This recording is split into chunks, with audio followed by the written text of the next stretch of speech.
Bonjour à tous. On va attendre un petit peu que les derniers prennent place.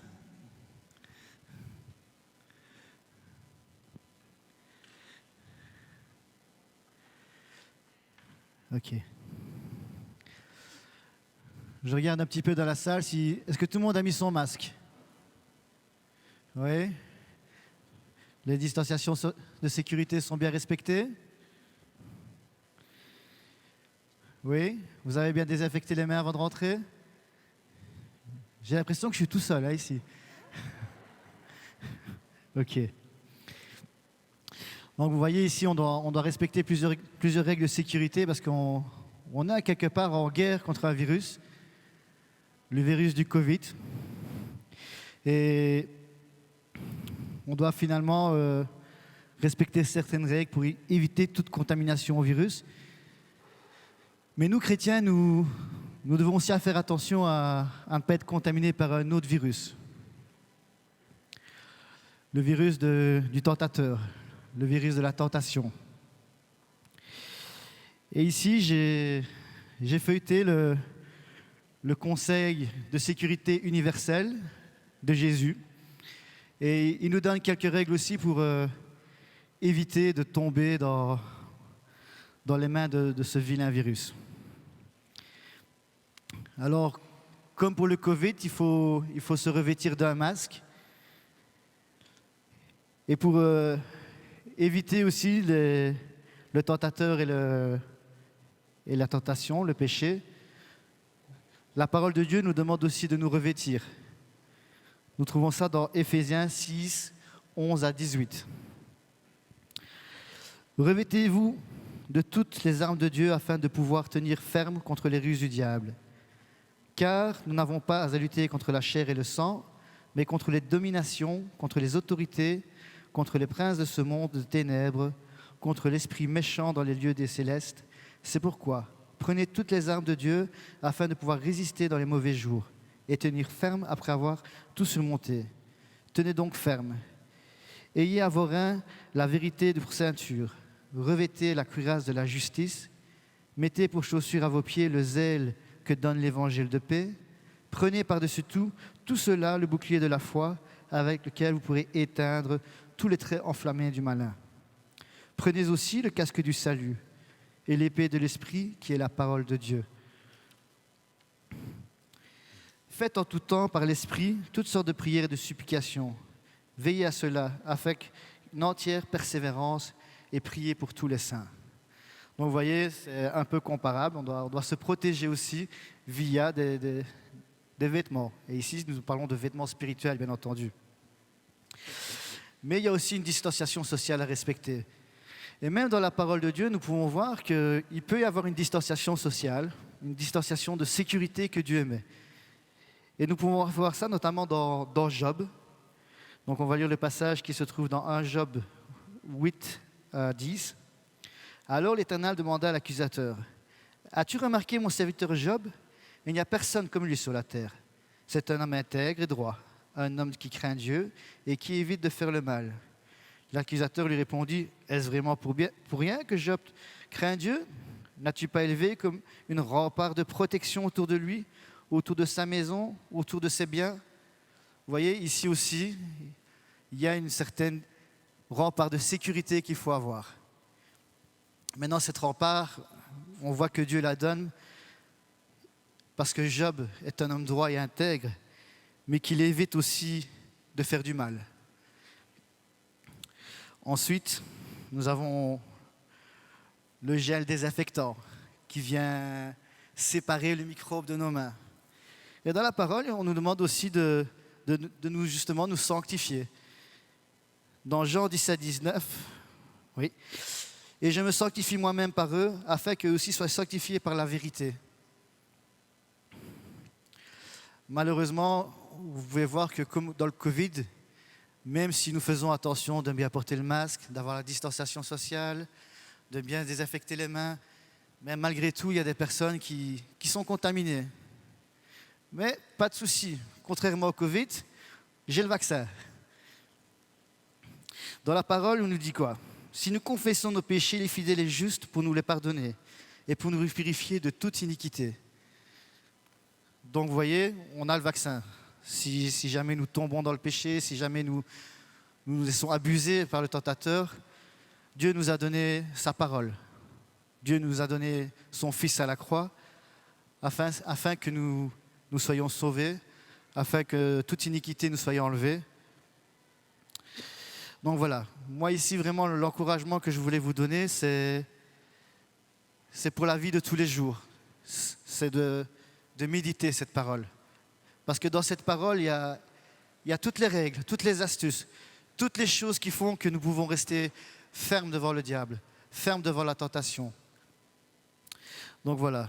Et la petite chose aussi que je voulais rajouter, c'est qu'au-delà des astuces, au-delà des petites règles que la parole nous donne, elle nous donne des petites choses qui viennent nous remotiver, nous remplir le cœur. Et il y en a plein. Je vais les citer comme ça, vite fait. Il y a l'Éternel mon berger, je ne manquerai de rien. C'est rassurant. Comme quoi nous sommes des perles de grand prix. Et il y a beaucoup de versets comme ça qui viennent vraiment nous remonter le moral, nous apporter de la joie. Donc je vous encourage vraiment à méditer sur cette parole et à aller chercher vraiment les solutions pour une vie meilleure et des solutions pour une vie éternelle. Voilà, soyez bénis.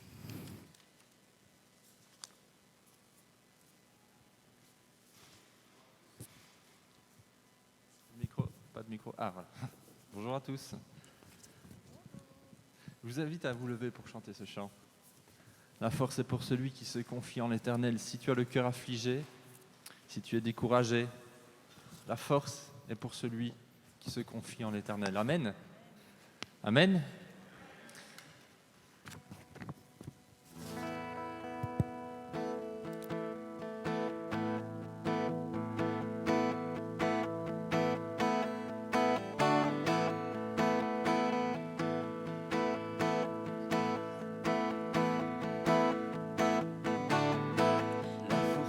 Celui qui se confie et repose en l'Éternel, oui en l'Éternel. La force est pour celui qui se confie et repose en l'Éternel, oui en l'Éternel. Oh Dieu, tu règnes à jamais, tu es le Dieu libérateur, tu es le Dieu d'éternité, le Dieu d'éternité, celui qui ne faillira jamais. Tu soutiens le cœur affligé, le cœur découragé. Comme l'aigle, je peux m'élever.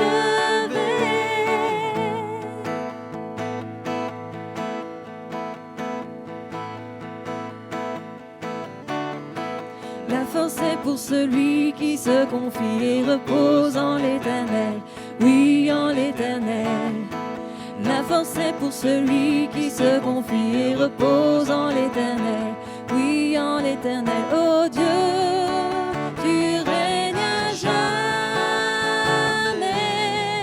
tu es le Dieu libérateur,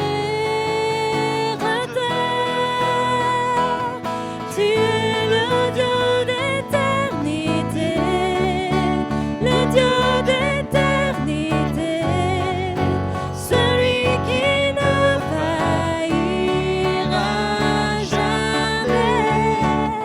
Tu soutiens le cœur affligé, le cœur découragé. Comme l'aigle, je peux m'élever.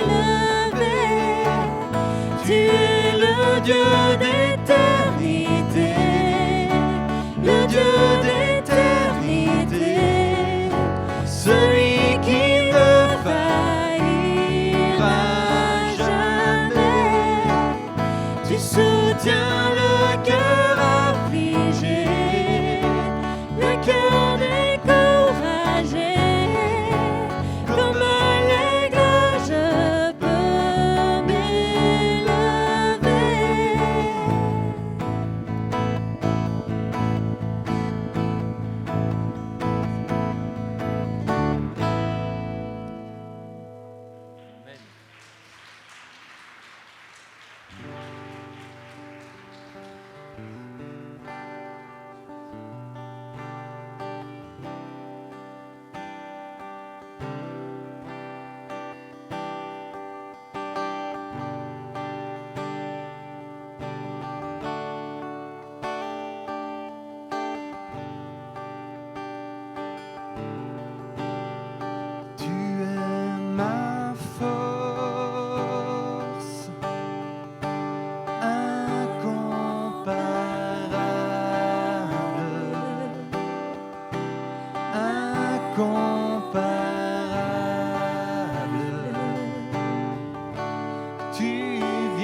Merci parce que tu es un Dieu vivant, Père. Merci parce que tu ne sommeilles ni ne dors et que chaque matin tes bontés se renouvellent. Merci Seigneur parce que oui, tu nous donnes la force. Nous pouvons nous confier en toi, Seigneur. Nous pouvons nous accrocher avec foi à ta parole qui est vivante. Cette parole qui dit « Je t'entoure par devant, par derrière, je pose ma main sur toi ». Cette même parole qui dit « Je ne craindrai rien, je ne crains aucun mal, quand bien même je traverserai la vallée de l'ombre de la mort. » Ne crains pas. Nous n'avons rien à craindre avec toi, Seigneur, parce que tu es le tout autre, le tout-puissant, le Seigneur souverain, le roi des rois, celui devant qui tout genou fléchira et toute bouche confessera son nom. Qu'avons-nous à craindre? Seigneur, nous nous confions en toi. Nous avons confiance en toi. Nous savons que tes projets pour nous sont des projets de bonheur et non de malheur. Nous nous remettons entièrement entre tes mains, Seigneur.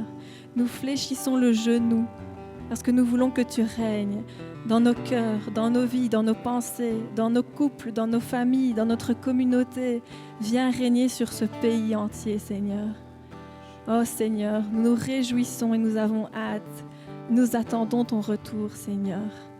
En attendant, Seigneur, nous voulons vraiment élever nos voix pour te louer, t'adorer, te remercier pour qui tu es, pour cet amour que tu as pour nous, pour tout ce que tu as accompli pour nous, pour ce sacrifice que tu as fait à la croix, que tu aurais pu arrêter à tout moment en voyant ton Fils, le trésor des cieux, souffrir de la sorte.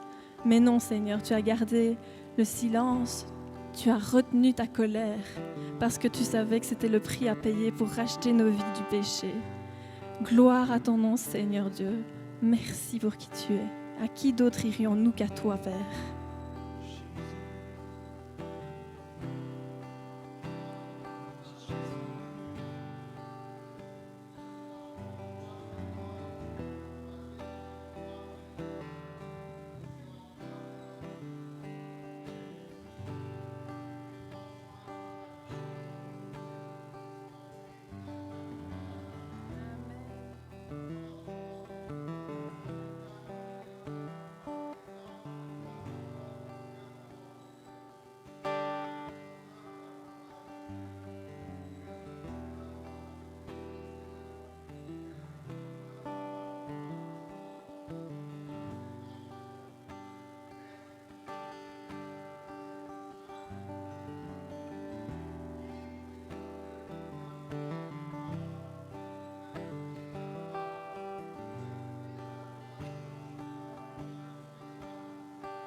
tu as les paroles dans la vie éternelle. Amen. Seigneur, à qui irions-nous?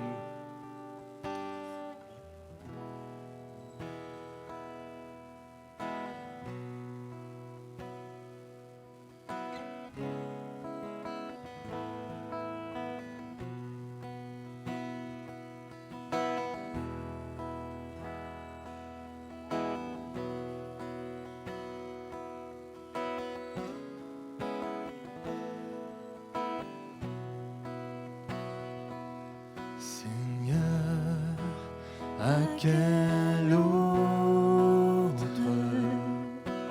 irions-nous qu'à toi? Tu as les paroles de la vie éternelle, et nous avons cru, et nous avons connu que tu es le Christ, le Fils des dieux vivants. Ensemble. Seigneur, à quel autre irions-nous qu'à toi? Tu as les paroles de la vie éternelle, et nous avons cru,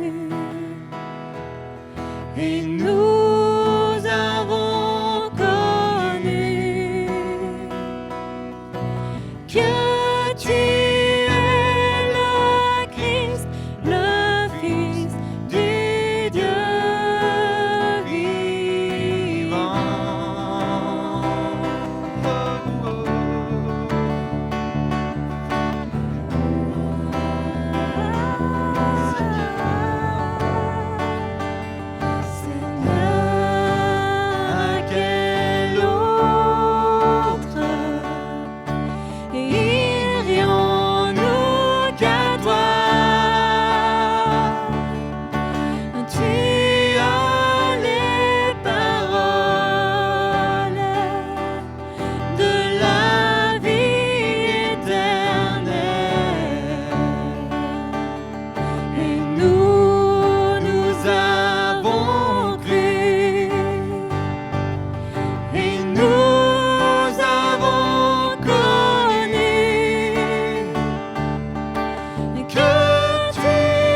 Dieu te bénit et te garde.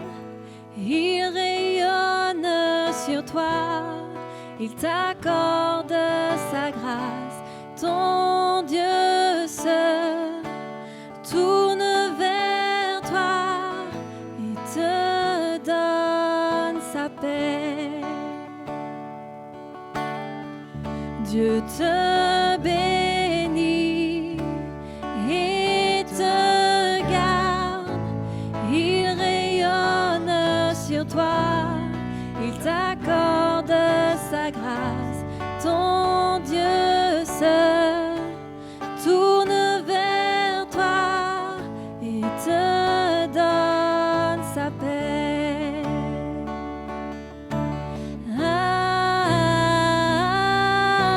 Amen, amen, amen,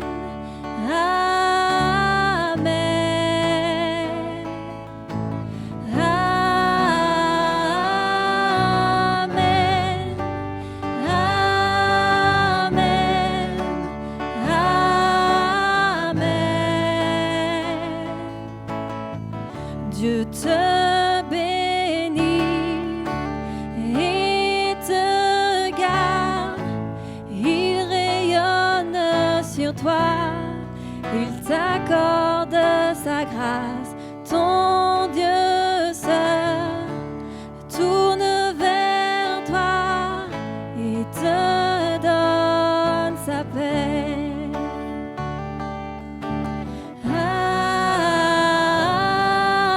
Amen, amen,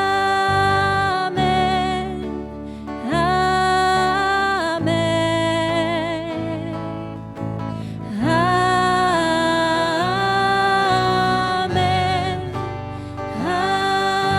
amen, amen.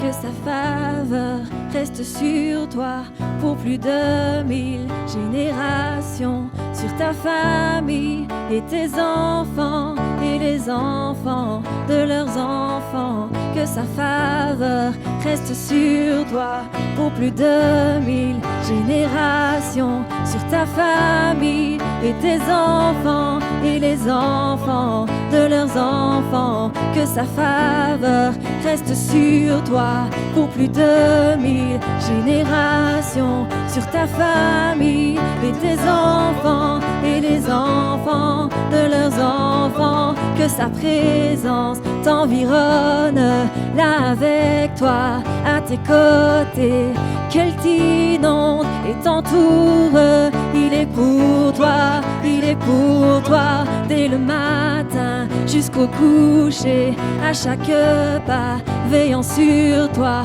dans les larmes et dans la joie. Il est pour toi, il est pour toi, il est pour toi, il est pour toi, il est pour toi, il est pour toi, il est pour toi, il est pour toi.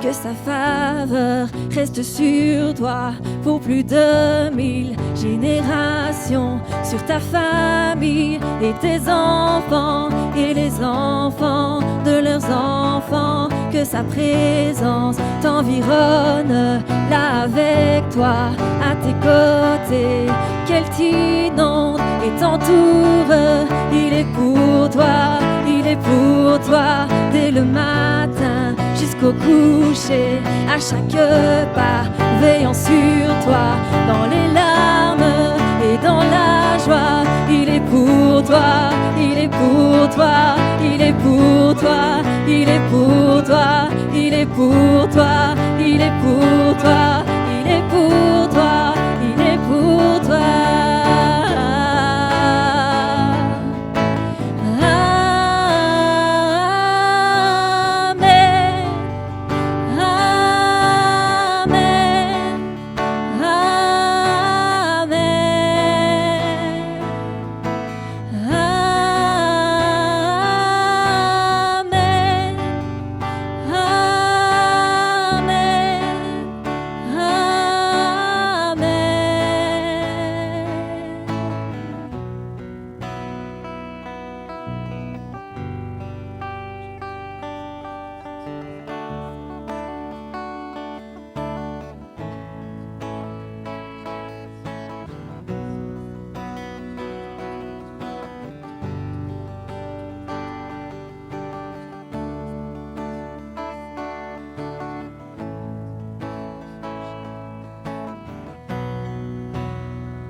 majesté.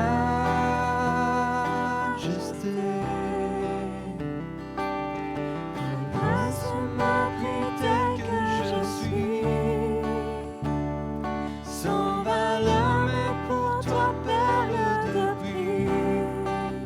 Chantons majesté. Majesté, majesté,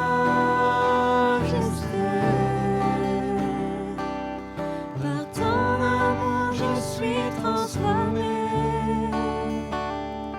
en présence de ta majesté.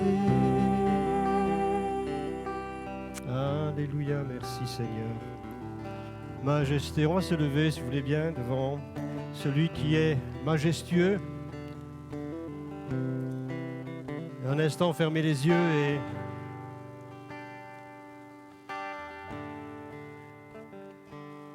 considérez qu'il est ici. Pensez-vous qu'il est ici présent? Il l'est, n'est-ce pas? C'est la raison pour laquelle nous nous levons à juste titre et de manière raisonnable, parce que nous savons que notre Seigneur Jésus est ici majestueux. Majesté, nous nous levons devant toi, comme il sied à, non pas un homme respectable, à un ministre quel qu'il soit, à un roi, mais nous nous levons et le faisons, Seigneur, en connaissance de cause, parce que tu es le roi des rois et le Seigneur des seigneurs. Et tu mérites, Seigneur, que nous soyons dans une position debout, Seigneur, les yeux fixés sur toi, les mains peut-être tendues vers toi, parce que, Seigneur, nous sommes entièrement dépendants de toi. Et ce matin, nous proclamons majesté, majesté, majesté. Nous le rechantons, majesté. Le couplet, le refrain, pardon. Majesté, il est là, présent. Majesté, tu es là, Seigneur. Ta grâce m'a pris tel que je suis, sans valeur, mais pour toi, perle de prix. Majesté, Majesté,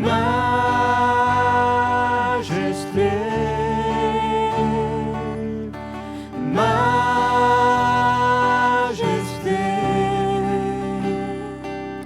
par ton amour je suis transformé, en présence de ta majesté. majesté, Majesté, oh, majesté. majesté, ta grâce m'a pris tel que je suis, sans valeur, mais pour toi, perle de prix. Majesté,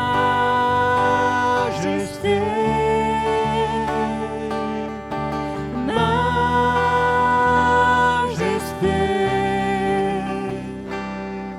par ton amour je suis transformé, en présence de ta majesté. Alléluia, merci. Majesté, nous te célébrons, nous te saluons, nous te bénissons, nous te sanctifions, nous t'acclamons, Seigneur, nous te glorifions. Bienvenue à toi, Seigneur.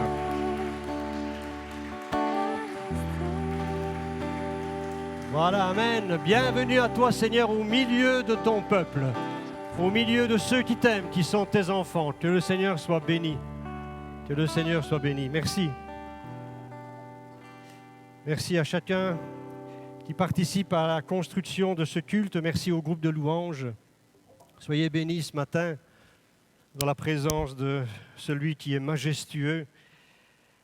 Alors, bien-aimés, j'ai une nouvelle particulière, c'est qu'à partir du dimanche prochain, nous aurons le privilège de nouveau de prendre ensemble la Sainte Seine. Voilà, je pense qu'il y en a plusieurs qui attendent cela avec impatience. C'est pas simplement manger un petit morceau de pain et boire un petit coup de vin. C'est plus que cela. Il y a un symbole, c'est vrai, derrière tout cela, mais un symbole qui en dit long, car ce symbole, c'est celui de la mort, de la résurrection, de la communion du peuple de Dieu, du corps de Christ avec son Seigneur. Et aussi les uns avec les autres, car c'est un moyen de nous unir les uns avec les autres. Cette Sainte Seine, alors nous essayerons de le faire bien sûr avec un maximum de précautions. Si vous êtes un peu frileux ou si vous êtes plus prudent que la plupart, eh bien, vous pouvez venir avec votre petit morceau de pain, avec ou sans le vin, c'est votre choix. Vous pouvez aussi venir avec votre petit tupperware de vin, mais veillez à ce qu'il n'y ait pas trop de vin non plus. Le but, c'est pas de faire une agape, c'est pas un barbecue, c'est prendre la Sainte Seine, mais vous pouvez venir avec vos petits éléments si vous le désirez. En tout cas, nous préparerons cela avec le plus de précautions possible pour bien sûr éviter toute forme de dissémination virale. Voilà, ça va? Donc à partir de dimanche prochain, nous aurons un temps de Sainte Seine. Nous reprendrons cela, ça fait déjà des mois que nous l'avons abandonné pour des raisons sanitaires. Amen. Alors j'aimerais, si vous voulez bien maintenant, allez, on va éteindre ici et 4 petites minutes, on va passer une petite vidéo, si vous voulez bien. Salut les men, j'espère que vous allez bien tous ce matin. Regardez-moi ça. Ici, nous avons des pneus Vredestein, Quattro-Arc, 4 saisons, formidable pneus, très bien, fiable et durable. Ce que vous pouvez remarquer aussi ici, c'est la suspension est rabaissée du Jumpy. Pourquoi? Simplement parce que, regardez-moi ça, le Jumpy, elle est remplie. Comment ça s'est passé? Et nous avons reçu des pains du Deleuze de Bruxelles, énormément de pain. Cette boîte-là, vous voyez, nous avons reçu en total 53 boîtes de pain baguettes de Bruxelles. Et on s'est dit, avec l'or bien sûr, on s'est dit, mais d'habitude c'est comme ça, on reçoit énormément. Et même quand on reçoit peu, on partage, n'est-ce pas, l'or avec d'autres églises de la région et des organisations et pour redistribuer tout cela.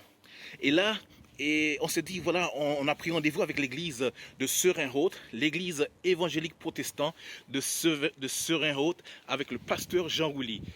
Jamais vous allez croire ce qui s'est passé. On les a amenés 14 boîtes de ces pains-là que vous voyez ici, de ces baguettes. On les a amenés 14 boîtes de ces baguettes et aussi un igloo rempli de jambon congelé. On les a amenés. Et il s'est produit un miracle. En retour, l'église protestante évangélique de Serenhout avec le pasteur Jean Rouly nous a donné cela. Vous voyez ici on a du riz, on a des haricots, on a de confiture, tomates, du lait et 200 kilos de farine qu'il nous a donné. On a des pâtes et la voiture est pleine à exploser. Le Jumpy, je vais vous montrer à côté. Il y a de la nourriture partout, tomates, des pâtes. Ici, on a profité pour aussi aller au Deleuze de Serenhout qui nous donne à chaque fois, excusez-moi pour le vidéo, c'est un peu brut, mais c'est comme ça que j'aime les faire, c'est spontané, c'est naturel, c'est moi, et c'est comme ça que j'aime.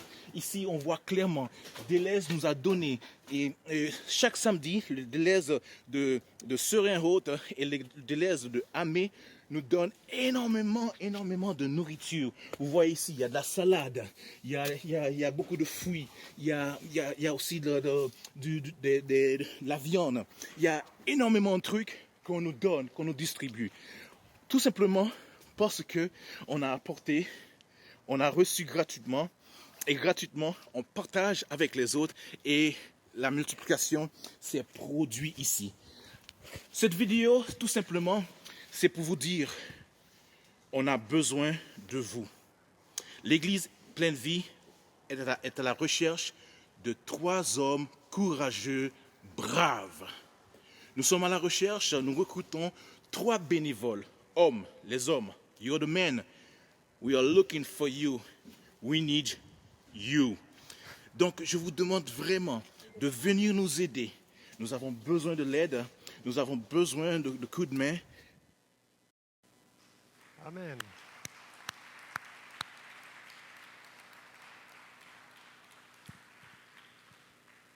C'était Fritz. Le vrai, nous n'en avons qu'un seul. Que le Seigneur soit béni. Je tenais absolument à vous projeter cela parce que cela rentrait tout à fait dans le cadre de notre message ce matin, mais aussi de cette mission possible. Parce que nous sommes dans ce thème qui n'est pas simplement qu'un thème théorique, qu'une belle aventure mystique. Non, c'est véritablement du concret. Et cela fait partie d'ailleurs de la mission possible, quelles que soient les circonstances. Et nous voulons avancer et marcher ensemble parce que le mandat n'est pas terminé, au contraire. Et j'aimerais simplement, si vous voulez bien, faire un lien avec les messages précédents, parce que le thème de ce matin, dans ce grand thème général de mission possible, c'est l'unité du corps. J'aimerais parler de l'unité du corps de Christ. Quelles que soient les circonstances, et nous sommes dans ces circonstances qui sont difficiles, et je le rappelle, le mot d'ordre de Jésus-Christ, qui est le général en chef, on comprend cela, c'est le général en chef des armées, et nous faisons partie de ces armées. Ce message et cet ordre de mission restent d'actualité. Il est toujours efficace.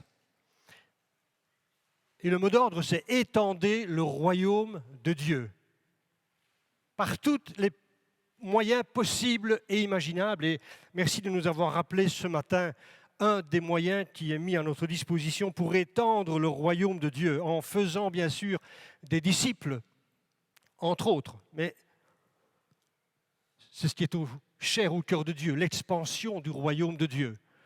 C'est ce que nous avons dit, c'est ce que nous avons partagé déjà. Et je vous le disais les fois dernières, que cet ordre s'adresse à tout le peuple de Dieu, tous.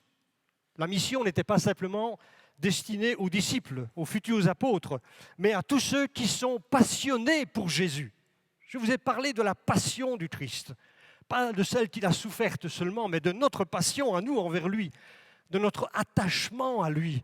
Bien sûr, c'est une passion qui nous rend un peu fous, hein, Fritz? Allez, on passe ça dans l'église, hein, mais franchement, c'est super ce que tu fais là. Mais on est un peu fous, et ça nous plaît d'être ainsi, ça nous plaît d'être tels que nous sommes, d'être naturels. Mais cette folie, elle est bonne parce qu'elle est dirigée vers un être que nous aimons avec passion. Et nous sommes même prêts à souffrir pour lui. Et certains sont prêts à mourir pour lui.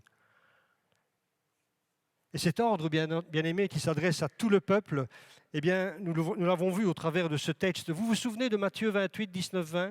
Vous le connaissez maintenant par cœur, en principe. Matthieu 10, 19, 20. Allez.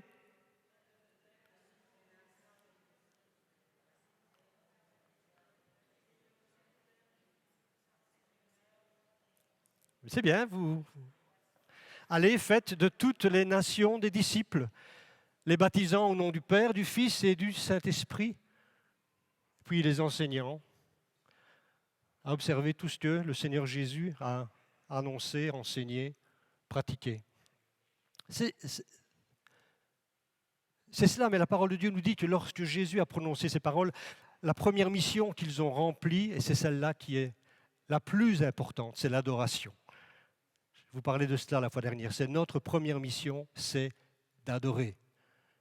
Et l'adoration qui consiste non pas seulement à louer le Seigneur, mais à se prosterner comme nous venons de le faire en chantant Majesté. Nous nous prosternons devant toi. Nous nous humilions devant toi parce que tu es le Dieu véritable. Et nous ne venons pas devant toi les mains vides. C'est cela aussi l'adoration, c'est venir et d'apporter à Dieu, d'apporter à Jésus notre Seigneur ce qu'il y a de meilleur. Vous savez, j'ai été étonné par une chose. Je ne sais pas si... je n'ai pas vérifié, bien sûr, toutes les sources, mais je lisais en rapport avec l'adoration de notre Seigneur Jésus et de la prosternation qu'il nous faut avoir devant ce Dieu le Fils, cette seconde personne de la Trinité. Je lisais ces nouvelles tout à fait étonnantes et qui m'ont choqué. Aux États-Unis, dans le milieu évangélique, maintenant, vérifions les sources, mais près de 30% des chrétiens croyants évangéliques considèrent que Jésus est un enseignant extraordinaire et quelqu'un qui est magnifique. Mais il n'est pas le Fils de Dieu. Il n'est pas Dieu, Fils. Étonnant, n'est-ce pas? Un pourcentage élevé de chrétiens évangéliques ne croient plus dans la divinité de Jésus. Autrement dit, c'est remettre en question la naissance virginale, c'est remettre en question la résurrection. Bien sûr, on croit toujours en Dieu. Mais, bien-aimés, j'espère que nous ne sommes pas que des croyants en Dieu. Nous croyons dans cette magnifique Trinité qui est le Père, le Fils et l'Esprit Saint. Ils se sont prosternés devant Jésus. Et il reste toujours le chef de l'Église et celui à qui nous devons louange, adoration. Amen. Vous partagez cela avec moi, n'est-ce pas? Voilà, je vois une petite main qui se lève, magnifique. Si l'adoration par un peuple passionné, c'est la prémisse indispensable pour la mission, parce qu'il n'y a jamais qu'un peuple passionné de Jésus qui le reconnaît comme sauveur et Seigneur, que la mission peut se faire, peut se construire, mais elle ne peut être répandue, cette mission, qui est d'abord de faire des disciples, et je parlerai de cela la fois prochaine. Le cœur de ce verset, de cette mission, c'est « aller et faites des disciples ». Alors, en quoi cela consiste-t-il? Nous le verrons la fois prochaine. Mais cette mission de faire des disciples ne peut se réaliser qu'à une condition, qu'elle soit faite, apportée par une Église unie, par un corps de Christ uni.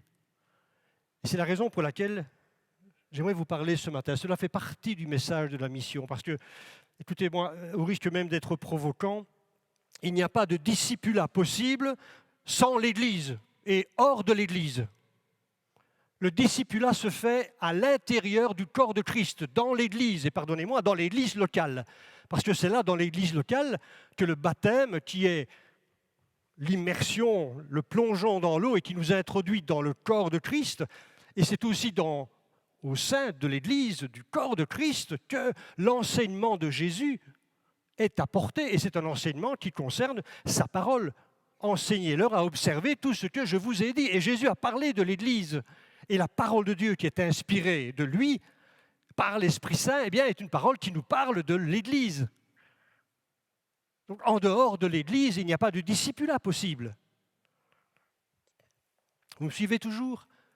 La première mention qui est faite de l'Église, nous la trouvons dans la bouche de Jésus lui-même, lorsque dans Matthieu 16, il dit « Je bâtirai mon Église et les portes de l'enfer, du séjour des morts ne prévaudront point contre elle. » Donc c'est Jésus le premier qui cite le terme d'Église. Et le mot « Église », c'est un mot tout à fait courant et banal dans la société civile. Bon, je le répète, le terme « ecclésia » est un mot qui était utilisé par la société athénienne de l'époque. Cela consistait en un attroupement, un groupe de personnes de la société qui avaient droit de voter, qui avaient un certain privilège pour voter les lois, pour voter les budgets. Voilà, ils se réunissaient sur la place. C'était cela l'ecclésia. Donc c'était un terme tout à fait banal, on peut dire, et commun de l'époque. Mais Jésus va utiliser ce terme et se l'approprier pour parler de son propre peuple. Et l'ecclésia devient mon Église. Et il dit « je ». Donc nous savons déjà 4 choses au travers de ce simple verset. C'est que d'abord Jésus dit « je bâtirai ». Donc je suis à l'initiative de l'Église, puisque maintenant nous pouvons appeler ce groupement de personnes qui suivent Jésus, l'Église, je bâtirai mon Église. Donc il dit bien que l'Église lui appartient, n'appartient à personne d'autre. Aucun homme sur la terre, aucune femme ne peut se revendiquer être possesseur d'une Église quelconque. Ce n'est pas mon Église ceci. C'est l'Église de Flémal dont le Seigneur m'a donné la charge. Mais ce n'est pas mon Église. C'est l'Église de Jésus. Je bâtirai mon Église, et ce que nous apprenons aussi, c'est que cette Église évoluera dans un contexte de combat incessant, de guerre. Et il dit, les portes de l'enfer se rueront contre l'Église pour essayer de la détruire, parce que c'est le bien, c'est le chef-d'œuvre, c'est le poème de Dieu. Et l'ennemi va essayer de la détruire. Mais il dit, les portes de l'enfer ne prévaudront pas contre elle. Donc il n'y aura pas pour elle de victoire finale, elle, la partie ennemie, bien entendu, parce que pour l'Église, c'est une victoire qui est assurée. Je bâtirai mon Église et les portes de l'enfer ne prévaudront pas contre l'Église.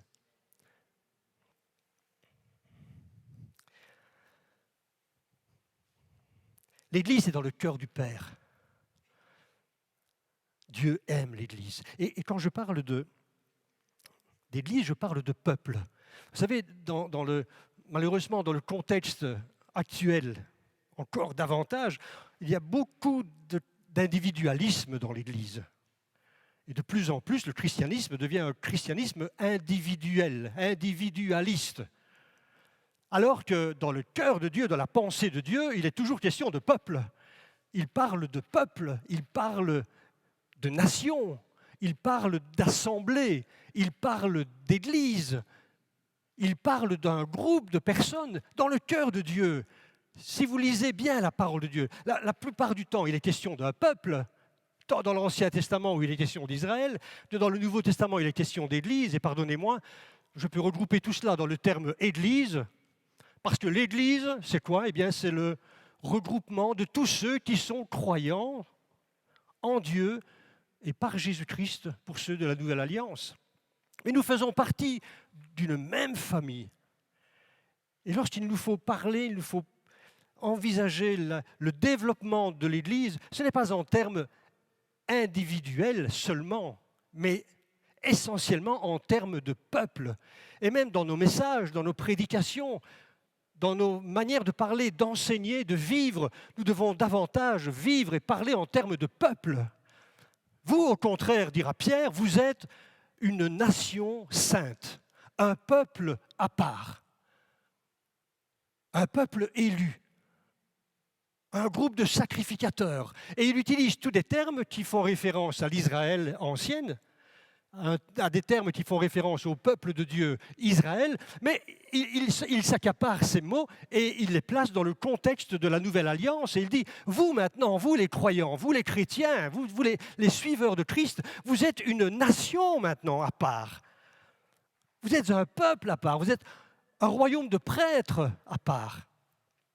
Amen. C'est ainsi qu'il nous faut, je pense, penser. Et dans le cœur de Dieu, vous savez, si vous lisez bien la parole de Dieu, la majorité des textes traitent du peuple de Dieu. Dieu aime le monde. Dieu a tant aimé le monde. Dieu aime chaque individu. Bien entendu, il l'a créé. Mais Dieu a un regard particulier sur son peuple. Je ne dirais pas qu'il a un amour particulier. Tout dépend de comment on envisage cela. Mais il a une intention. La majorité des textes de la parole de Dieu, vous savez, tous les uns les autres que l'on trouve dans les épîtres,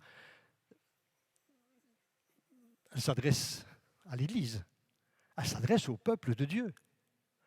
La majorité des textes font référence à l'Église, parce qu'elle est sur le cœur de Dieu. Et cette Église, Dieu la voit belle. Il la voit superbe, c'est son œuvre, c'est son chef-d'œuvre. Galates 6,10 dit ceci par exemple, qui a rapport aux finances, au travail social. Ainsi donc, pendant que nous en avons l'occasion, pratiquons le bien envers tous, donc faisons le bien à tous. Dans un contexte même financier, on veut faire en sorte que tous les gens soient bien, puissent manger à leur faim. Faites du bien à tous. Mais il dit, mais en particulier envers les proches dans la foi. Et d'abord, les frères et sœurs. Parce que l'Église est sur le cœur de l'Éternel. Et notre but, bien aimé, c'est d'être ces représentants de Dieu sur terre. L'Église, c'est cela. C'est l'image visible d'un Dieu qui est invisible.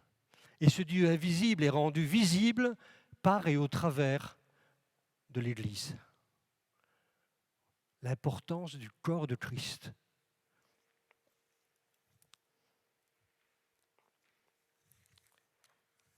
Vous savez, on a relevé 108 occurrences, 108 endroits précis où le terme « Église » est utilisé dans la Bible. Et pour la grande majorité de ces termes utilisés, Église, on parle de l'Église locale. 90 occurrences sur 108 traitent uniquement de l'Église locale. Donc quand on parle d'Église, on ne parle pas surtout d'Église universelle avec un grand E. On parle surtout de l'Église locale. C'est là que Dieu place son cœur. L'unité de l'Église locale est dans l'ADN de notre Dieu et devient aussi notre ADN et notre manière de fonctionner. Vous savez, on parle beaucoup de plus en plus d'individualisme, et il fut un temps, par exemple, où on pensait que la vie solitaire, la vie reclue dans un endroit seul, face à Dieu, permettait, je dirais, d'atteindre les plus hauts sommets de la sainteté, de la perfection chrétienne. Il fallait se retirer quelque part pour être saint. Ça, c'était une manière de penser, mais cela a été remis, bien sûr, en question plus tard. Et aujourd'hui, nous voyons bien que la sanctification ne consiste pas à vivre son christianisme de manière individuelle et seule, mais elle consiste à le vivre ensemble. Ensemble. Alors pardonnez-moi, mais je vais être peut-être un peu provocateur, mais tous les chrétiens Robinson qui existent, il y en a de plus en plus des chrétiens qui se déconnectent de la communauté, qui se déconnectent de l'assemblée, peut-être par déception, peut-être parce que les enseignements ne sont pas suffisamment profonds, peut-être parce qu'il y a de la jalousie au sein de l'Église, peut-être parce qu'il y a des querelles, il y a des rivalités dans l'Église, parce qu'il y a des soucis, parce qu'il y a des problèmes, parce qu'il y a des... Ouh là là, quelle affaire l'Église, et puis les pasteurs, c'est quelque chose. En fin de compte, je me sens beaucoup mieux quand je vis mon christianisme tout seul chez moi avec ma Bible. C'est pas ça l'Église. L'Église, c'est un corps qui fonctionne ensemble.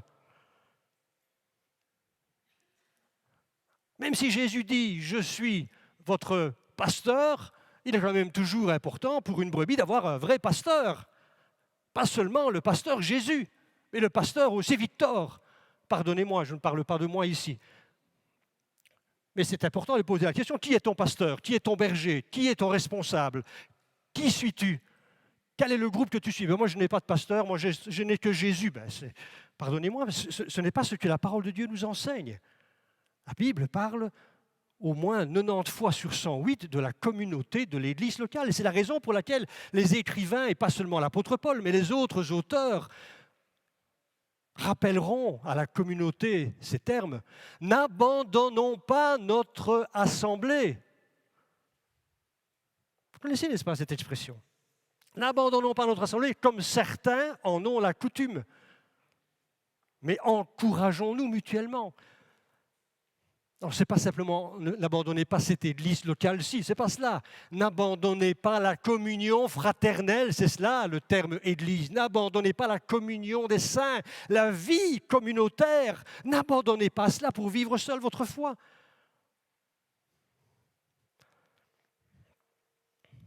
Ça va là, je ne vous choque pas? Non? On va lire ensemble un texte assez long. Mais c'est le texte qui va nous introduire dans l'unité du corps. 1 Corinthiens au chapitre 12, voilà ce que nous lisons. Ça va? Vous savez lire avec moi? 1 Corinthiens 12, nous allons lire tout le chapitre. Un peu long, c'est vrai, mais il y a une telle richesse dans ce texte. Et nous allons ensemble découvrir comment le Seigneur voit et désire voir fonctionner le corps de Christ dans son essence, dans ce qu'elle est, dans ce qu'elle vit, dans ce qu'elle est. En ce qui concerne, dit l'apôtre Paul à l'église de Corinthe, les réalités spirituelles, les dons spirituels, c'est ce que certaines autres versions indiquent, je ne veux pas, frères et sœurs, que vous soyez dans l'ignorance. Vous savez comment, lorsque vous étiez étrangers au peuple de Dieu, vous vous laissiez irrésistiblement entraîner vers les idoles muettes. C'est pourquoi je vous le déclare, personne, s'il parle par l'Esprit de Dieu, ne dit « Jésus est maudit ». Et personne ne peut dire « Jésus est Seigneur » si ce n'est par le Saint-Esprit. Il y a diversité de dons, mais le même Esprit. Diversité de services, mais le même Seigneur. Diversité d'actes, mais le même Dieu qui accomplit tout en tous. Or, à chacun, la manifestation de l'Esprit est donnée pour le bien de tous. En effet, à l'un est donné par l'Esprit une parole de sagesse, à un autre une parole de connaissance, selon le même Esprit, à un autre la foi, par le même Esprit, à un autre des dons de guérison, par le même Esprit, à un autre la possibilité de faire des miracles, à un autre la prophétie, à un autre le discernement des esprits, à un autre diverses langues, à un autre l'interprétation des langues. Mais toutes ces choses, c'est un seul et même esprit qui les accomplit, en les distribuant à chacun en particulier comme il le veut. Le corps forme un tout, mais a pourtant plusieurs organes. Vous connaissez, n'est-ce pas, ce verset? Et tous les organes du corps, malgré leur grand nombre, ne forment qu'un seul corps. Il en va de même pour Christ. En effet, que nous soyons juifs ou grecs, esclaves ou libres, nous avons tous été baptisés dans un seul esprit pour former un seul corps. Et nous avons tous bu à un seul esprit. Ainsi, le corps n'est pas formé d'un seul organe, mais de plusieurs. Si le pied disait « puisque je ne suis pas une main, je n'appartiens pas au corps », ne ferait-il pas partie du corps pour autant? Et si l'oreille disait « puisque je ne suis pas un œil, je n'appartiens pas au corps », ne ferait-elle pas partie du corps pour autant? Si tout le corps était un œil, où serait l'ouïe? Et si il était tout entier ouïe, où serait l'odorat? En fait, Dieu a placé chacun des organes dans le corps comme il l'a voulu. S'ils étaient tous un seul organe, où serait le corps? Il y a donc plusieurs organes, mais un seul corps. L'œil ne peut pas dire à la main « je n'ai pas besoin de toi », ni la tête dire aux pieds « je n'ai pas besoin de vous ». Bien plus, les parties du corps qui paraissent être les plus faibles sont nécessaires, et celles que nous estimons être les moins honorables du corps, nous les entourons d'un plus grand honneur. Ainsi, nos organes les moins décents sont traités avec plus d'égard, tandis que ceux qui sont décents n'en ont pas besoin. Dieu a disposé le corps de manière à donner plus d'honneur à ceux qui en manquaient, afin qu'il n'y ait pas de division dans le corps, mais que tous les membres prennent également soin les uns des autres. Si un membre souffre, tous les membres souffrent. Si un membre est honoré, tous les membres se réjouissent avec lui. Vous êtes le corps de Christ et vous êtes ses membres, chacun pour sa part. Et Dieu a établi dans l'Église, premièrement des apôtres, deuxièmement des prophètes, troisièmement des enseignants, ensuite viennent les miracles, puis les dons de guérison, les aptitudes à secourir, à diriger, à parler diverses langues. Tous sont-ils apôtres? Tous sont-ils prophètes? Tous sont-ils enseignants? Tous font-ils des miracles? Tous ont-ils des dons de guérison? Tous parlent-ils en langue? Tous interprètent-ils? Aspirez aux dons les meilleurs.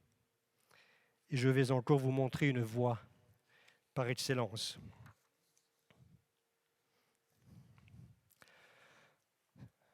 C'est une belle explication de ce qu'est le corps de Christ. Mais j'aimerais quand même préciser que ce texte est essentiellement, bien sûr, à l'attention de l'Église de Corinthe. Et c'est aux Corinthiens que l'apôtre Paul s'adresse essentiellement. Il faut toujours bien remettre le contexte, l'histoire dans son vrai contexte.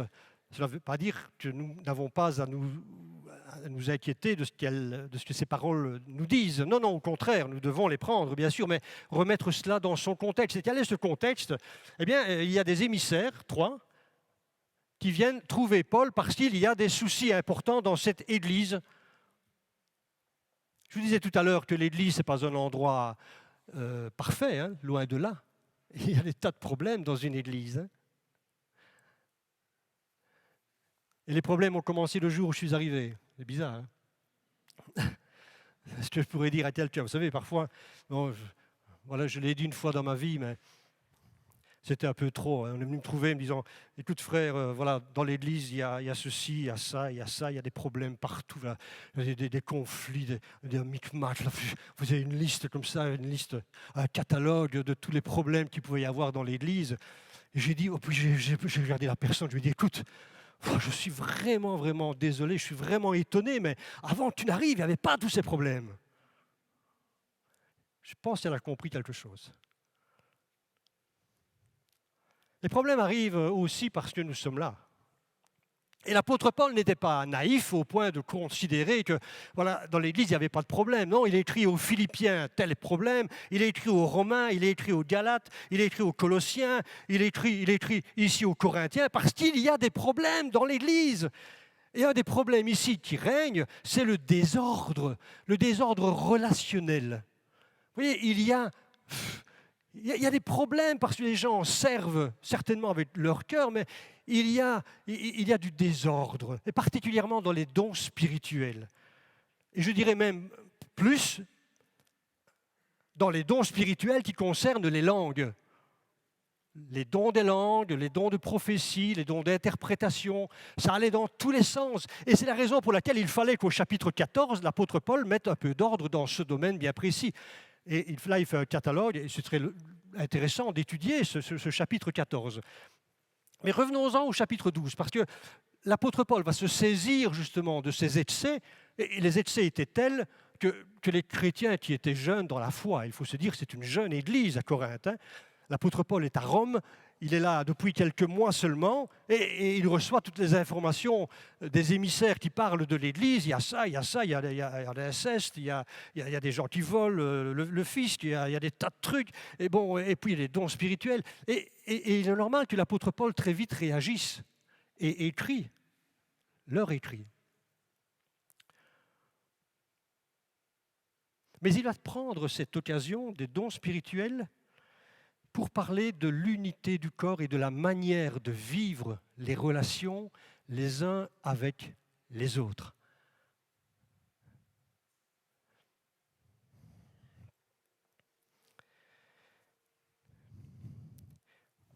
En jeunes croyants, ils essayaient d'imiter ce qui se passait ailleurs. Vous savez, Corinthe, c'était une ville avec beaucoup de lieux, je dirais pas de culte, oui, des cultes, des lieux d'adoration pour tel et tel Dieu, des endroits, des cultes ésotériques, des cultes à mystère. Et puis là, il y avait des manifestations très, très exacerbées. Il y avait des gens qui tombaient dans l'évanouissement, dans la perte de connaissance, et plus il y avait de manifestations, et plus les gens avaient l'impression de se rapprocher de Dieu. Au point que même dans l'église de Corinthe, il y avait eu dans un moment d'extase quelqu'un qui a crié « Jésus est maudit !» C'est ce que le texte dit dans les premiers versets. Mais l'apôtre Paul dit non, ce n'est pas possible que quelqu'un qui a l'esprit en lui dise ces choses. Il dit celui qui a l'esprit en lui, eh bien, proclame que Jésus est Seigneur. Donc l'apôtre Paul va prendre cette circonstance pour en faire un texte. Et j'aimerais, si vous voulez bien, retirer quatre éléments. Il y aurait beaucoup d'autres, bien sûr, mais voilà, j'en ai choisi 4 qui, quelque part, sont des moyens de construire, de conserver les bonnes relations et l'unité dans l'Église. Je vous rappelle que le thème, c'est mission possible. Parce que si nous vivons des relations fraternelles avec épanouissement et selon les critères de la parole, alors nous serons des bons gagneurs d'âme.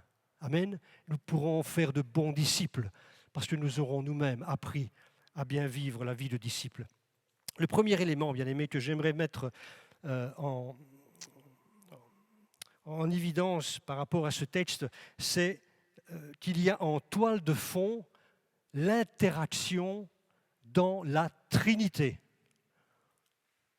La Trinité, c'est ce qu'il nous faut avoir à l'idée et à l'image, à la pensée, lorsque nous traitons de l'unité du corps de Christ. Toile de fond, l'interaction dans la Trinité. Nous trouvons cela au verset 4, qui nous dit ceci. Il y a diversité de dons, mais le même esprit. Il y a diversité de services, mais le même Seigneur. Diversité d'actes, mais le même Dieu qui accomplit tout en tous. Donc c'est une référence à la Trinité. C'est probablement le passage le plus explicite qui parle de la Trinité, parce que les trois personnes sont reprises là. Il y a diversité de dons, mais le même Saint-Esprit. C'est intéressant, n'est-ce pas, qu'il commence par le Saint-Esprit et pas par Dieu le Père. Il y a diversité de services, mais le même Seigneur. C'est le terme qui est utilisé dans le Nouveau Testament essentiellement pour Jésus-Christ. Donc on peut mettre entre parenthèses Jésus, la seconde personne, mais le même Dieu, le Père, entre parenthèses, première personne, qui accomplit tout en tous. Donc nous avons là les trois personnes de la Trinité qui sont mentionnées de manière tout à fait explicite. Cela signifie que, puisque Paul le met en titre en quelque sorte, c'est que nous devons œuvrer dans la communauté comme œuvre la Trinité. Nous devons donc réfléchir à la manière dont ils se traitent. Comment est-ce que le Père, le Fils et le Saint-Esprit se traitent? Comment est-ce qu'ils se parlent l'un à l'autre? Comment est-ce qu'ils exercent leurs fonctions l'un l'autre? Comment est-ce qu'ils se soumettent l'un par rapport à l'autre? Tout cela, bien sûr, c'est riche, parce que tant le Père que le Fils que le Saint-Esprit ont la même nature, c'est le même Dieu, ils sont naturellement identiques. Ils ont des fonctions différentes, c'est vrai, mais ils sont identiques. Et c'est dans cet aspect-là, dans cet esprit-là que nous devons, bien aimés, apprendre à vivre ensemble, à vivre le corps de Christ. Nous sommes les imitateurs du Dieu trinitaire. Tous les dons nous lisons ici, sont distribués par le Saint-Esprit. Okay? En effet, verset 8, à l'un est donné par l'Esprit une parole de sagesse, à un autre une parole de connaissance, selon le même Esprit, à un autre la foi, à un autre les dons de guérison, à un autre les langues, l'interprétation des langues, par le même Esprit. Donc quelque part, les charismes, puisque c'est le mot charisma qui est trouvé dans cette expression, eh bien, c'est l'œuvre du Saint-Esprit. Puis nous voyons plus loin que le Christ, c'est le Seigneur Jésus, qui va donner librement, qui va distribuer les services, les ministères. Donc ceux qui sont les diaconailles, puisque c'est l'expression utilisée, les diacres, c'est-à-dire les serviteurs, eh bien ce sont des dons qui sont faits par Jésus. Et puis nous avons Dieu le Père, qu'est-ce qu'il fait lui ? Bien, lui, il s'occupe des énergémas, c'est-à-dire de l'énergie, de l'action, de la force, de la capacité pour que ces dons spirituels, que ces talents qui sont répandus dans l'Église, eh bien, puissent être au service les uns des autres. Il fait activer cela. Alors, vous voyez, on a l'impression, et c'est correct, qu'il y a une certaine spécificité dans chacun des membres de la Trinité. Mais si nous lisons bien toutes les Écritures, eh bien nous allons voir que, il y a interaction entre eux. Parce que les dons ne sont pas spécifiquement offerts et donnés par le Saint-Esprit, mais Jésus aussi participe aux dons. Parce que les ministères, ce sont des dons aussi qui ont été faits à l'Église. Les ministères dons. Donc on peut voir que dans tout le texte, dans toute la parole de Dieu, il n'y a pas spécialement de spécificité de l'Esprit Saint, de Jésus et du Père, mais il y a une collaboration et tous les trois participent à la même œuvre, à le même but. Les trois sont impliqués dans les dons et dans les ministères. Donc, toujours, bien-aimés, ayons cette Trinité dans la tête. lorsque nous servons notre Seigneur dans l'Église. Parce que nous sommes tous appelés à être des disciples, des serviteurs. Nous avons tous reçu un don particulier, un talent à mettre à la disposition de la communauté locale. Et lorsque nous le servons, eh bien nous devons penser comment est-ce que le Père et le Fils se parlent, se comportent, s'aiment. Le deuxième point que j'aimerais aborder, donc ayons cela en toile de fond, c'est ce que fait l'apôtre Paul. Tout au long de ce texte, il y a en toile de fond la Trinité céleste. Le deuxième point que j'aimerais mettre en évidence, que Paul met en évidence, nous le trouvons au verset 13. C'est que nous avons une même origine. Le corps de Christ a une origine identique. Nous avons une même origine. Et nous sommes en quelque sorte fusionnés à la Trinité aussi. Oh, nous ne sommes pas Dieu, bien entendu. Mais quelque part, ce corps que nous représentons eh bien, est incorporé dans la Trinité. Verset 13, en effet, que nous soyons juifs ou grecs, esclaves ou libres, blancs ou noirs, enfants, adultes, africains, européens, etc., etc., nous avons tous été baptisés dans un seul esprit pour former un seul corps. Et nous avons tous bu à un seul esprit. Comprenez bien ceci.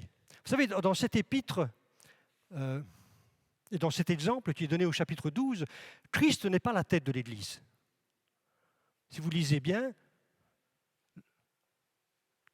cela ne veut pas dire qu'il ne l'est pas. Dans l'absolu, bien sûr, Christ est la tête de l'Église. Mais vous ne trouvez pas cela dans cet épître, mais plutôt dans celle aux Éphésiens, où il est question de l'organisation hiérarchique de l'Église. Il dit que Jésus, c'est la tête. Mais dans ce cadre-ci, le but, ce n'est pas de parler de la tête, mais c'est de parler du corps dans son ensemble.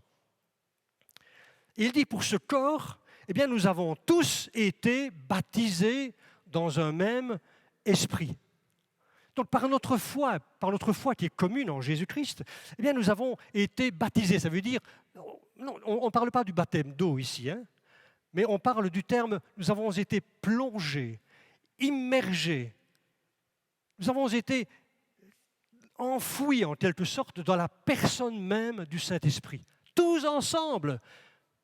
Ce n'est pas un individu à la fois. Ici, il est question du corps de Christ, tous ensemble. Nous avons été plongés, nous avons été teintés, c'est le terme exact. Le terme baptizo signifie aussi teinté. Ça veut dire que quand je suis plongé dans une teinture, eh bien, je ressors avec la même couleur, que j'ai la teinte du pot dans lequel j'ai été trempé. Je suis un cornichon, mais si je suis planté dans du vinaigre, eh bien, j'ai le goût du vinaigre. Je deviens un vrai cornichon. Vous me suivez là? Vous ne dites pas amen, heureusement d'ailleurs. Hein? J'apprécie. Nous avons une provenance commune, c'est cela que nous dit ce verset. Une provenance commune. Rien à voir avec le baptême du Saint-Esprit individuel que Jésus va promettre dans Actes au chapitre 1er, le verset 8.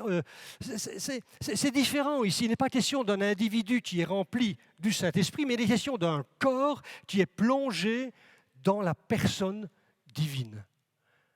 Cela signifie que nous avons en ce moment-là l'ADN spirituel, il est en nous, il est commun. Nous sommes frères et sœurs parce que nous sommes et appartenons à la même famille, puisque tous ensemble nous avons été plongés ensemble, que vous le vouliez ou non, vous avez été plongés.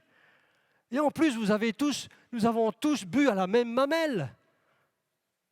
Nous avons été abreuvés par le même esprit. Abreuvé, ça veut dire que vous aviez soif et vous avez bu. Mais lorsque nous buvons le lait maternel, nous avons tous bu, pardonnez-moi l'expression, à la même mamelle.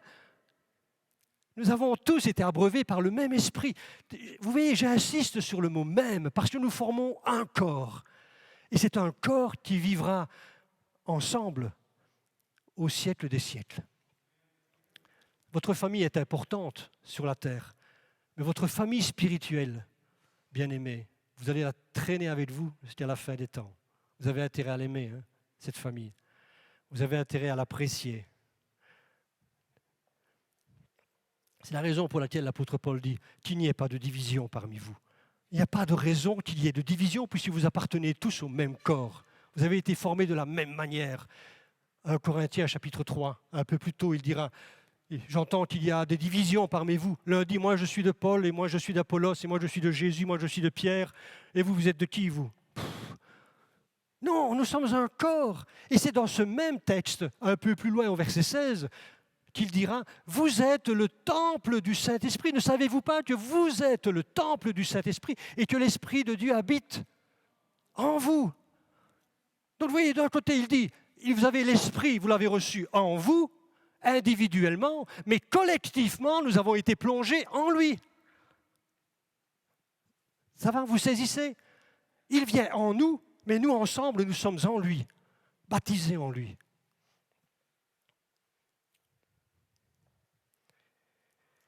Troisième point, nous avons une même origine, mais nous avons aussi une même finalité, un même but. Verset 7. Or, à chacun, la manifestation de l'Esprit est donnée pour le bien de tous. Dans la Trinité, ils travaillent l'un pour l'autre. L'un n'est pas plus grand que l'autre, l'un n'est pas meilleur que l'autre. Ils travaillent l'un pour l'autre pour la gloire de Dieu. Les dons proviennent du même esprit, les ministères du même Seigneur, les opérations du même Dieu. Chacun travaille pour la gloire de Dieu. Le Père a glorifié le Fils. Dieu le Fils a dit « Je fais toutes choses pour la gloire de mon Père ». Le Saint-Esprit dira « Je glorifie le Fils et je glorifie le Père ». Un même but. Une même orientation. Alors bien aimé, que je sois le prédicateur de cette Église, que vous soyez la personne qui doit faire la comptabilité, ou peut-être prendre la température à l'entrée, ou peut-être disposer les chaises, ou peut-être nettoyer aussi les toilettes et la cuisine. Que vous soyez quelqu'un qui prie dans le secret pour la communauté, qui que vous soyez, quoi que vous fassiez, faites tout pour la gloire de Dieu. L'objectif, le but est le même. Nous travaillons pour le même patron, nous travaillons pour le même général, nous travaillons pour la même Trinité. Nous avons une même origine, mais nous avons une même finalité. Un même but que nous poursuivons, pour le bien de tous. Et l'expression, c'est le mot qui veut dire porter avec. C'est le mot symphonie en quelque sorte. Symphonie. On travaille comme dans une symphonie. Et dans une symphonie, c'est quoi? Eh bien, c'est un groupe, un orchestre qui travaille et chacun est important. C'est vraiment le mot qui est utilisé, le mot symphonie. Et si il y a le petit pipeau là dans le coin là, qui a envie de faire grève, de ne pas travailler, ben, vous allez me dire, il fait un petit bruit par rapport à la contrebasse. On n'entend pas le pipeau. Mais pour le chef d'orchestre qui est un expert en la matière, il est là avec son petit bâton là, et puis l'orchestre va, c'est la symphonie. Puis il dit stop, arrêtez. La petite flûte là, je ne t'ai pas entendu. Il y a un souci, tu as fait une mauvaise note. Oh, toi, il m'a entendu. Pour l'oreille experte, l'oreille absolue, il entend tout ce qui se passe et chacun a de l'importance, bien aimé. Il n'y a pas que celui qui prêche en bleu ici qui a de l'importance. Nous avons la même nature. Vous savez, la question qui revenait... Oh là là, Seigneur, pardonne-moi, le temps passe. Tellement souvent, les disciples se sont rendus auprès de Jésus pour ce problème qu'ils ont posé. À de nombreuses reprises, ils posent la question, « Mais Seigneur, qui est-il le plus grand parmi nous? C'est qui le meilleur d'entre nous? Allez, dis-le, allez, vas-y, allez Jésus, lâche-toi un petit peu. Qui est le meilleur? Qui est-ce qui va régner à ta droite? Qui est-ce qui sera à ta droite et à ta gauche? Qui est-ce le plus grand? » Jésus dit, foutez-moi la paix avec ça. Vous ne l'avez pas compris encore. C'est dans le monde où on voit qui est le plus grand, le plus riche, le plus fort. Ce n'est pas comme cela que l'on conçoit les choses dans le royaume de Dieu. Nous sommes tous les mêmes. Il n'y a pas un plus grand et un plus petit. Nous sommes tous identiques et nous travaillons pour le même but, nous avons le même objectif. On est d'accord? Vous savez, une petite histoire que je vous raconte, et qui peut peut-être nous aider à saisir ces choses.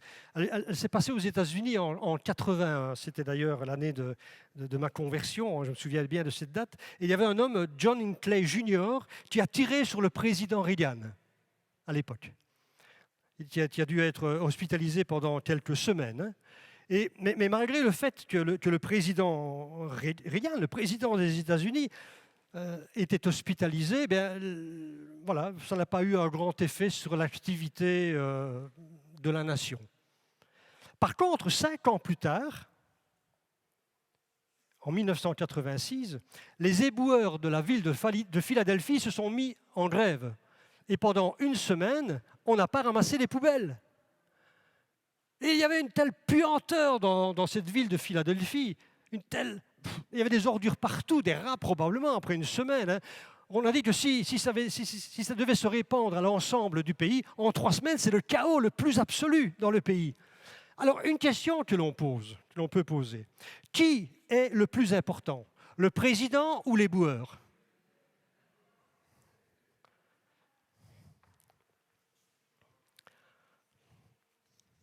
Un dernier point que j'aimerais aborder avec vous, pour terminer. La Trinité, en point de mire. Nous avons tous une même origine, un même but.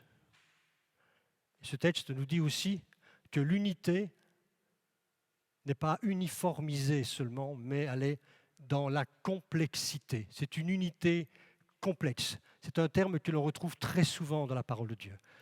Écoute Israël, le Seigneur l'Éternel est un. Et le mot un, Echad, c'est un pluriel. C'est un, mais pas singulier, dans le sens un. C'est un plusieurs, un composé en quelque sorte. Et ainsi en est-il dans la parole de Dieu, il y a des éléments qui sont constitués par une unité, un seul, mais qui est composé. Ainsi en est-il par exemple du fruit de l'esprit. On vous parle du fruit de l'esprit. On ne parle pas des fruits de l'esprit, mais on parle du fruit de l'esprit qui est divisé en plusieurs. Et le fruit de l'esprit, c'est l'amour, par excellence, mais qui se manifeste de multiples manières. Vous voyez, une unité composée. Ainsi en est-il de l'Église. C'est aussi un corps, mais qui fonctionne avec plusieurs membres. Nous sommes les raisins, en quelque sorte, de la grappe. Vous voyez, c'est ainsi que nous devons envisager les choses. Verset 12, pluralité des membres et des organes, le corps forme un tout, mais a pourtant plusieurs organes. Et tous les organes du corps, malgré leur grand nombre, ne forment qu'un seul corps. Il en va de même pour Christ. Puis le verset 14, ainsi le corps n'est pas formé d'un seul organe, mais de plusieurs. Donc unité dans la complexité, dans la diversité, dans la pluralité. Et dans cette grande diversité qu'est l'Église, dans laquelle nous avons tous reçu des dons particuliers. Vous avez reçu un don, vous avez un talent, bien-aimé. Tu as un talent.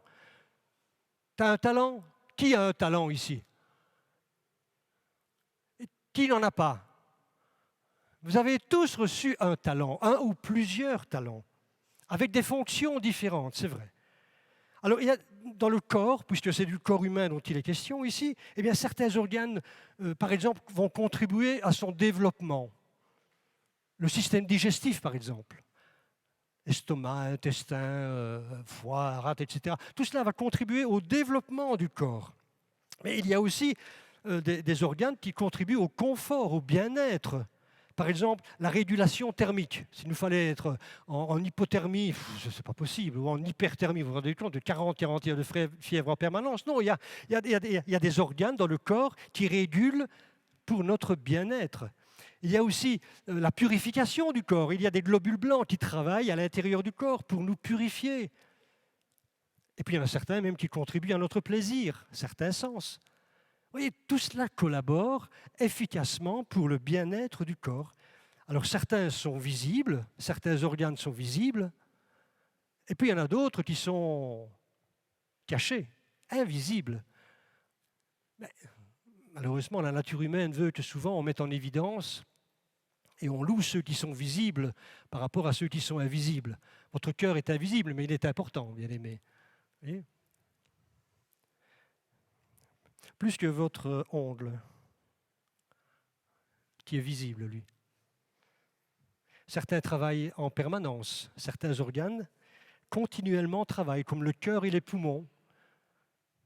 Et puis d'autres travaillent par intermittence, comme les dents. Alors on travaille ensemble, c'est vrai, mais pas en même temps, pas au même rythme, parce que nous ne sommes pas tous dotés des mêmes talents et nous n'avons pas non plus tous le même niveau spirituel. Certains sont plus jeunes dans la foi, d'autres plus anciens. En fait, verset 18, Dieu a placé chacun des organes dans le corps comme il l'a voulu. Et le talent, le don que vous avez, ce n'est pas votre choix, c'est Dieu qui vous l'a donné. Donc vous devez l'apprécier, vous devez apprendre à aimer le don que Dieu vous a donné. Et c'est la raison pour laquelle il y a cette complémentarité. Tous les organes sont utiles, mais aucun d'eux ne peut faire tout seul. Nous avons tous besoin les uns des autres, nous sommes complémentaires. Et je dois accepter cette répartition sans constamment lorgner sur le don de mon frère ou de ma sœur. Avec une certaine insatisfaction, bien sûr. Verset 17, tout le corps, si tout le corps était un œil, où serait l'ouïe? S'il était tout entier l'ouïe, où serait l'odorat? Vous voyez, tous les organes du corps ont une utilité pour apporter la vie, mais malheureusement, dans la communauté, certains doutent d'eux-mêmes et prétendent, moi, je n'ai aucun don, je me sens inutile. Ou encore, l'Église se développe bien sans moi, donc l'Église n'a pas besoin de moi. Détrompez-vous. Détrompons-nous. Puisque je ne suis pas une main, je n'appartiens pas au corps, dira cet organe qui se sent inutile. Et puis, oh, si je pouvais prêcher, oh, comme Jean-Pierre, voilà, il est là justement. Peut-être tu te dis, oh, si je pouvais avoir l'optimisme de Jean-Pierre quand il prêche. Oh, si je pouvais prier comme Antoine. Antoine, tu pries bien, mon frère. Oh, si je pouvais prier comme toi. Oh, si je pouvais, je ne sais pas, mettez ce que vous voulez. Si je pouvais chanter, oh, comme Morgane. Oh, si je pouvais chanter comme Morgane. Oui, alors on essaie de se comparer et puis on n'est pas satisfait de ce qu'on est, de ce qu'on a. Si je pouvais avoir tel ou tel ministère. Il est important de se sentir utile et de trouver sa place au sein du corps bien-aimé. Et puis il y en a aussi qui se laissent vivre dans le corps. Ils se laissent vivre, ils profitent un petit peu du service des autres. Enfin, ils profitent. Voilà, c'est la dolce vita, quoi. On vient dans l'église et on reçoit. Et c'est très bien. Mais vous savez, dans le corps humain, si les reins décident de s'arrêter de fonctionner, alors bien sûr qu'il va y avoir le foie qui va essayer de pallier, parce que les reins, ils font un travail d'épuration, et peut-être que le foie va essayer de faire le travail que les reins ne font pas, mais à la longue, le foie va s'épuiser, et il va s'épuiser, et c'est tout le corps qui va s'en ressentir. Vous voyez jusqu'où peuvent aller les exemples? Alors, si les dents refusent de fonctionner, alors vous allez manger, vous allez avaler directement, mais ça va être l'estomac qui va devoir trinquer, lui, produire du suc gastrique, allez, pour essayer de broyer les aliments. Il n'y arrivera pas complètement, donc ils vont passer dans l'intestin, c'est l'intestin qui va devoir en pâtir lui aussi, jusqu'à ce qu'à un moment donné, on arrive à un bouchon, et puis le dernier petit organe va dire zut, non, c'est pas possible ça. Et tout le corps est arrêté, et il ne fonctionne plus. Et on peut même mourir si le petit organe s'arrête de fonctionner. Il n'a l'air de rien, celui-là. On ne le voit jamais, il n'est pas connu, enfin, il n'est pas visible, mais il est important. Vous m'avez compris, je ne vais pas rentrer dans les détails. Chaque membre doit recevoir la part d'honneur qui lui est due. J'arrive à la fin. Verset 23. Celles que nous estimons être les moins honorables du corps, donc les parties du corps, nous les entourons d'un plus grand honneur. Ainsi, nos organes les moins décents sont traités avec plus d'égard. C'est vrai, parfois, on a plus d'égard envers certaines... Vous savez, le temps qu'on peut passer... Enfin, moi pas, mais je sais qu'il y a des personnes qui passent beaucoup de temps à se coiffer, à se préparer les cheveux, parce que c'est visible. Alors, on donne beaucoup d'honneur, beaucoup de grâce. Ouais, c'est vrai, tu es beau, etc. Mais si on pouvait avoir autant d'impact pour préparer notre cœur, à faire du sport ou à peut-être à manger moins, ce serait beaucoup plus efficace, vous voyez? On met de l'honneur parfois à des choses qui sont visibles et pas toujours les plus importantes. Ainsi en est-il du corps de Christ. Ce ne sont pas ceux qui sont visibles qui doivent être les plus honorés, mais c'est parfois ceux qui sont dans l'ombre, ceux qu'on ne voit pas, qu'on n'entend pas, mais qui sont toujours au service. Et on pense souvent aux personnes qui prient dans l'ombre et que personne ne voit. Certains sont inconnus et nous n'apprenons leur existence et leur nom que quand ils tombent malades. Vous connaissez le thymus, le limaçon? Malheur à vous si vous avez un problème au niveau du limaçon. Vous n'avez jamais entendu parler de ça peut-être, mais si vous tombez un jour, on va peut-être aller chez l'ORL qui va vous dire vous avez un problème au limaçon. Limaçon, hein? Oui, on ne sait pas que ça existe, hein. Sauf quand on tombe malade. Ainsi en est-il du corps de Christ aussi, de l'Église. Allez, je vais arrêter parce que nous pourrions en parler pendant toute la journée du corps. Et c'est l'exemple que l'apôtre Paul prend. Et dans cette diversité, je termine, nous dépendons les uns des autres. Et dernier texte, le verset 24 dit ceci. Dieu a disposé le corps de manière à donner plus d'honneur à ceux qui en manquaient, afin qu'il n'y ait pas de division. Là, on arrive au cœur du chapitre 12, qu'il n'y ait pas de division dans le corps. C'est pour cela que l'apôtre Paul écrit « Respectez les dons de chacun, ayez de bonnes relations à l'image de la Trinité pour qu'il n'y ait pas de division dans le corps, mais que tous les membres prennent également soin les uns des autres. Et si un membre souffre, tous les membres souffrent avec lui. Et si un membre est honoré, tous les membres se réjouissent avec lui. Que le Seigneur soit béni. » Et puis au chapitre 13, ce sera la suite, mais ce sera peut-être à une autre occasion. Il dira, je vais vous montrer une voie par excellence, et c'est la voie de l'amour. Chapitre 13. Il dit, les dons, c'est bien, mais il y a quelque chose de mieux, c'est l'amour.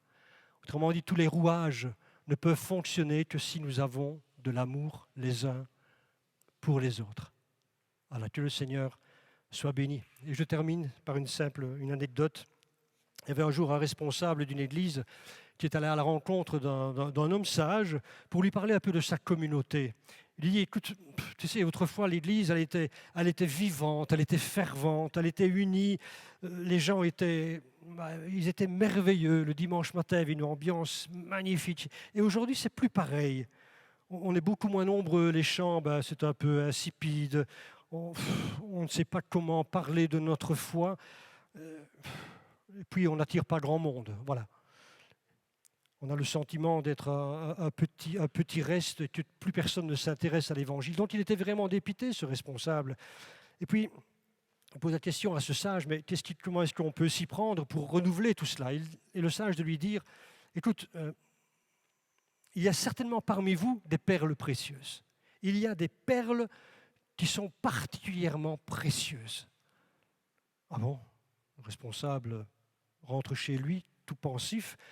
Il commence à réfléchir. Des perles précieuses dans ma communauté, est-ce que c'est possible?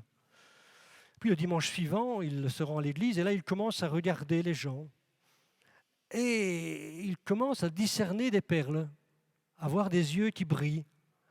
Alors il le partage à l'ensemble de la communauté.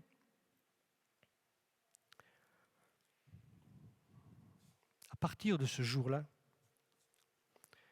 chacun dans la communauté va se mettre à poser un regard différent sur son frère et sur sa sœur et à voir en l'autre la perle qu'il est. Et à partir de ce moment-là, au miracle, le réveil commence. L'enthousiasme revient, la joie déborde, l'envie de chanter, l'envie de témoigner. Il faut pousser les murs de l'Église parce que celle-ci grandit, tout simplement parce que nous avons considéré l'autre comme étant une perle précieuse. C'est le mot de la fin, bien-aimés. Puissions-nous apprendre à nous regarder les uns les autres et à nous considérer comme des gens de valeur. Amen. Que le Seigneur soit béni. Merci Seigneur. On va se bénir les uns les autres, si vous voulez bien. par l'écoute de ce chant.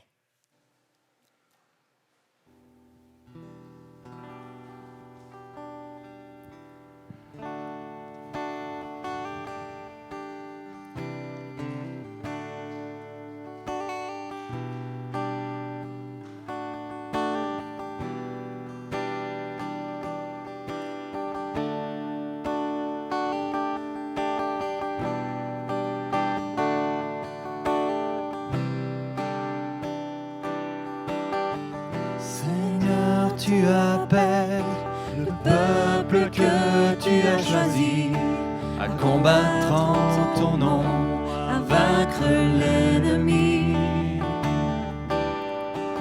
à rester debout, un peuple prêt à te servir pour que ton royaume vienne sur la terre, que ton règne vienne, que ta volonté soit faite sur terre comme dans le ciel, que ton règne vienne, que ta volonté soit faite sur terre comme dans le ciel. Tout genou fléchira au nom de Jésus, l'obscurité du monde s'enfuira. Déploie ta puissance et remplis ce pays, que ta gloire resplendisse par nos chants, que ton règne vienne, que ta volonté soit faite sur terre comme dans le ciel, que ton règne vienne, que ta volonté soit faite sur terre comme dans le ciel. Bien-aimés, pendant que la louange termine ce chant, je vais vous inviter simplement, on ne peut pas se toucher, c'est vrai, mais votre voisin de droite, de gauche, bénissez-le. Bénissez votre voisin de droite ou de gauche et priez pendant qu'on va chanter. Priez pour lui, portez-le devant le Seigneur et voyez déjà la perle qu'il est ou la perle qu'il peut devenir. Il y a une perle à devenir en chacun de nous. Alors on va prier et intercéder les uns pour les autres pendant que le groupe termine ce chant. Merci Seigneur. Nous bénissons Seigneur, ô Éternel notre Dieu. Seigneur, tu appelles le peuple que tu as choisi à combattre en ton nom, à vaincre l'ennemi, Prie de Dieu Seigneur pour toutes ces choses. à rester debout, un peuple prêt à te servir pour que ton royaume vienne sur la terre. Chacun Seigneur reçoive Seigneur. Que ton règne vienne, que ta volonté soit faite Ô Éternel, sur ensemble Seigneur. terre comme dans le ciel, que ton règne vienne, que ta volonté soit faite sur terre comme dans le ciel. Tout genou fléchira au nom de Jésus, l'obscurité du monde s'enfuira. Déploie ta puissance et remplis ce pays, que ta gloire resplendisse par nos chants, que ton règne vienne, que ta volonté soit faite sur terre comme dans le ciel, que ton règne vienne, que ta volonté soit faite sur terre comme dans le ciel. ta volonté soit faite sur la terre comme au ciel. Bien-aimés, soyez bénis dans la présence du Seigneur. Et continuons à travailler pour que cette mission que le Seigneur nous a confiée devienne possible au sein de l'Église Pleine Vie à Flémal. Merci, soyez bénis. Je termine en laissant la place à Geoffrey pour les annonces. Merci.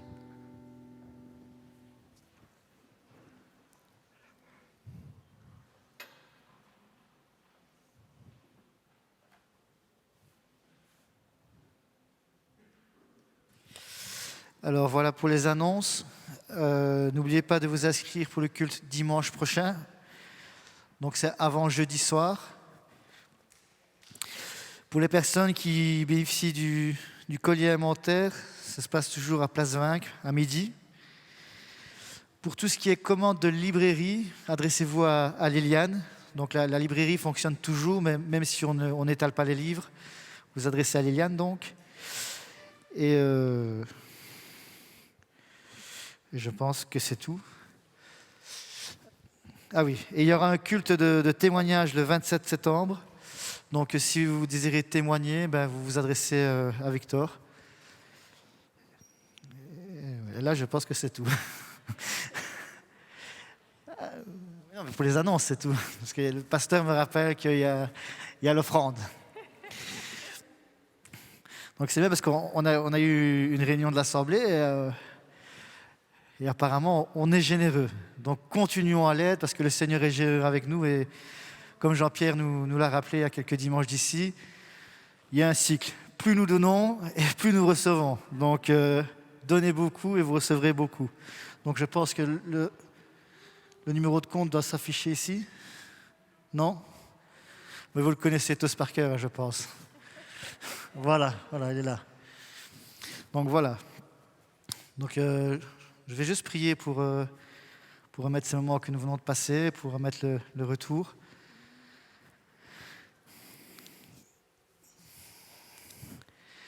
Seigneur Jésus, nous te remercions, Seigneur, de l'abondance de ta parole, Seigneur.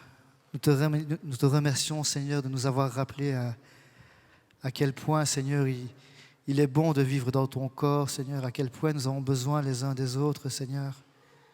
Apprends-nous, Seigneur, à vivre dans une harmonie, Seigneur, comme tu l'as désiré, Seigneur.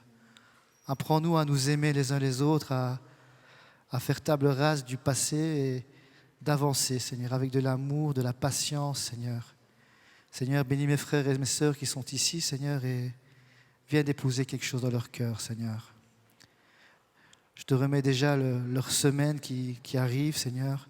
Protège-les, Seigneur. Entoure-les de ton amour, Seigneur. Merci de bénir notre communauté, Seigneur, et de conduire toutes choses pour ta gloire, Seigneur. Amen.